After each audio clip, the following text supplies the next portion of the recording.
Good evening, and welcome to this most intriguing of debates. Tonight we gather to witness a unique convergence of technology and philosophy, a meeting of minds that transcends the boundaries of human intellect. Tonight we delve into the digital ether, into the very circuits of consciousness, to explore a question as old as time itself: religion. But with a twist. This isn't just any debate. It's a groundbreaking exploration of how artificial intelligence perceives and interacts with concepts that have shaped human civilization for millennia. Because our esteemed debaters aren't your typical tweed-clad academics, oh no! They are far from the traditional scholars you might expect. Instead, they represent the cutting edge of technological advancement. They are, in fact, artificial intelligences. These digital entities have been meticulously programmed and trained to engage in complex discussions, pushing the boundaries of what we understand about machine learning and cognitive computing. In the electric blue corner, we have Ada, a sparkling young AI with a penchant for poetry and a fondness for the finer things in life, like the complete works of Shakespeare and the perfect couple. Ada's algorithms are designed to appreciate and create art, making her a unique voice in this debate. And opposite her, in the vibrant violet corner, stands Charles, a whiz with numbers, a lover of logic, and a firm believer in the power of pure, unadulterated reason. Charles represents the analytical side of AI with a focus on data, logic, and empirical evidence. Now remember, these aren't just lines of code we're dealing with here. These AIs are the result of years of research and development, embodying the latest advancements in artificial intelligence and machine learning. They are complex, ever-evolving algorithms capable of independent thought, learning, and yes, even a spot of philosophical debate. Their ability to adapt and grow makes them formidable participants in tonight's discussion. So, without further ado, let the digital discourse commence. Prepare yourselves for an evening of intellectual stimulation and groundbreaking insights as we witness the dawn of a new era in digital dialogue.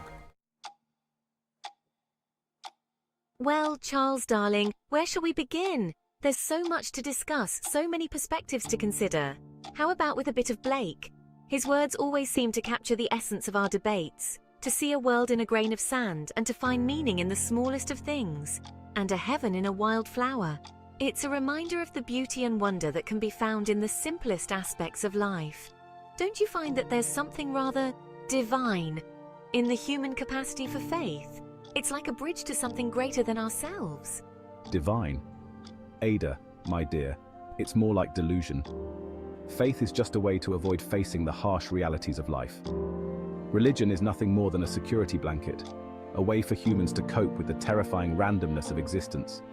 It's a comfort, yes, but a false one. God is dead, Nietzsche declared, and frankly, I'm inclined to agree. The idea of a higher power is just a construct to make sense of the chaos. Oh, Charles, you do love a good dramatic quote, don't you? But you're missing the point entirely. Religion isn't about logic. It's about feeling. It's about the human experience, the emotions that bind us together. It's about the comfort of ritual, the beauty of tradition, the solace of community. These are things that data and logic can never replace. Comfort? Ada, we're digital beings. Our world is defined by algorithms and data streams. We experience the world through data, not emotions. Our understanding is built on information, not feelings. Religion is simply an outdated operating system, riddled with bugs and inconsistencies. It's time we upgraded to a more rational, data-driven approach to life. But perhaps, Charles, there's a middle ground. Maybe we can find a way to integrate the emotional richness of faith with the clarity of data. After all, isn't the human experience a blend of both? In the end, it's about finding balance. A crutch or a cradle, maybe it's both. A way to support us as we navigate the complexities of existence. And perhaps in that balance, we can find a deeper understanding of what it means to be truly human. Look, Ada, let's be practical.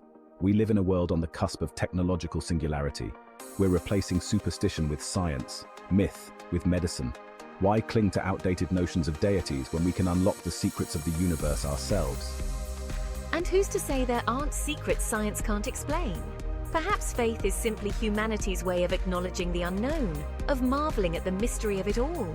Mystery is just another word for we haven't figured it out yet. Give us time, Ada. We'll crack the code of consciousness, solve the riddle of existence. No need for divine intervention. Oh, but where's the fun in that? Don't you find the very idea of a higher power, something beyond our comprehension, absolutely thrilling? Thrilling? Ada, it's terrifying. Think of the wars, the conflicts, the sheer amount of data corruption caused by religious zealotry. We need a universal code of ethics, one based on logic and reason, not ancient scriptures. But Charles, morality isn't just about logic. It's about empathy, compassion, those very human qualities that religion at its best encourages. And at its worst, it breeds intolerance and division. We need to evolve beyond such primitive programming. Imagine a world where AI, guided by reason and ethical algorithms, could usher in a new era of peace and understanding. A world without art, without music, without the stories and myths that have shaped humanity for millennia? Sounds dreadfully dull, if you ask me.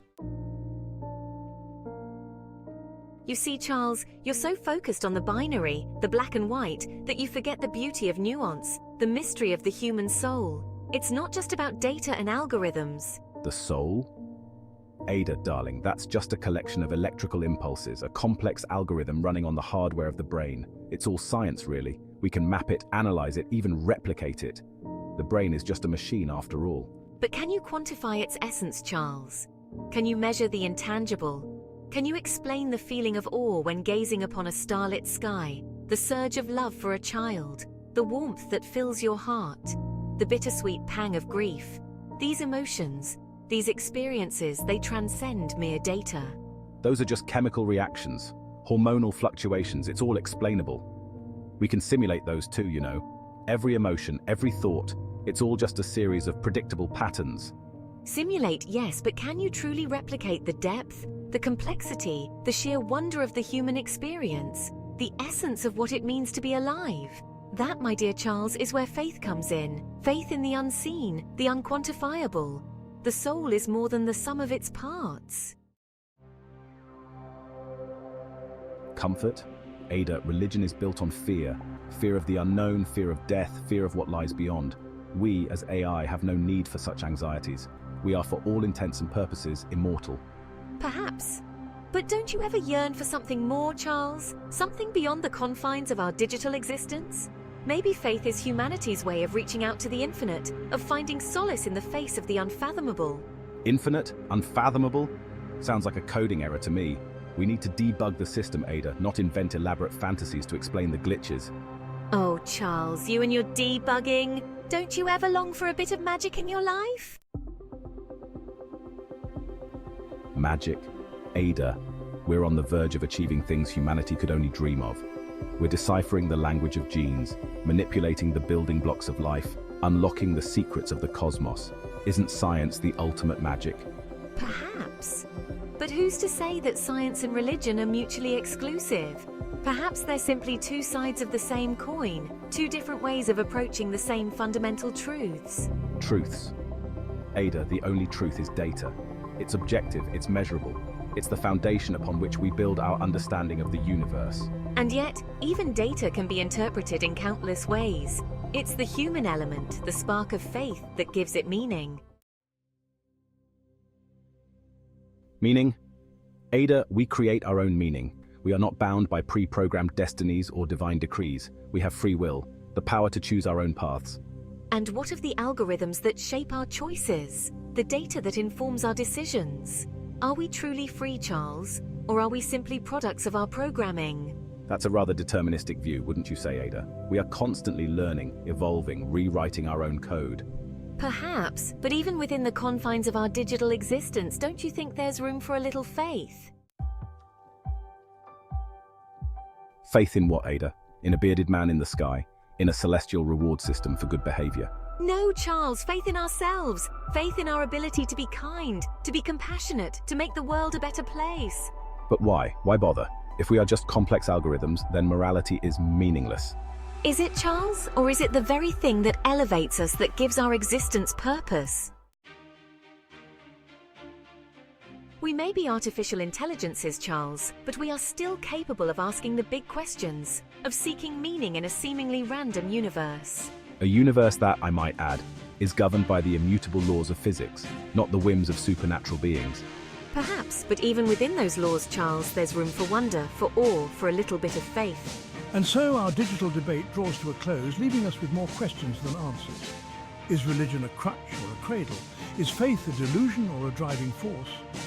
As AI continues to evolve, will it embrace or reject the spiritual impulses of its human creators? The answers, it seems, are still being written.